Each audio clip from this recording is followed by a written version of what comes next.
Operatsiyadan oldin chap tarafimda og'riq bo'lgan boshimda. Shu mana ko'zimni pastida. Burnimda bitish bo'lardi. Berkilish. Sprey bilan yurardim.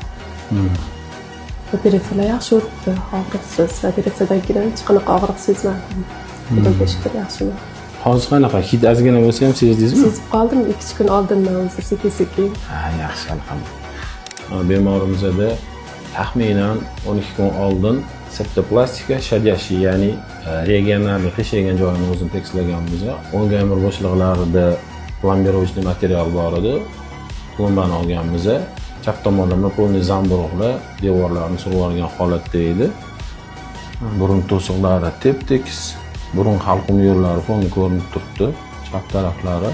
Burun yo'llari to'liq ochiq, burun halqum yo'li ko'rinib turibdi. Tepada sfenoidalniy katakchalar, frontalniy, gammaroviy pazuxalar ochilgan, mana hammasi yaxshi turibdi. Men burningizdan chuqur nafas olib ko'ring-chi. Havo qanaqa o'tyapti? Yaxshi. Kimda shunaqa lor kasalliklari bezovta qilayotgan bo'lsa, bemalol bizga murojaat qilishingiz mumkin. O'zingizni asrang, sog' salomat bo'ling.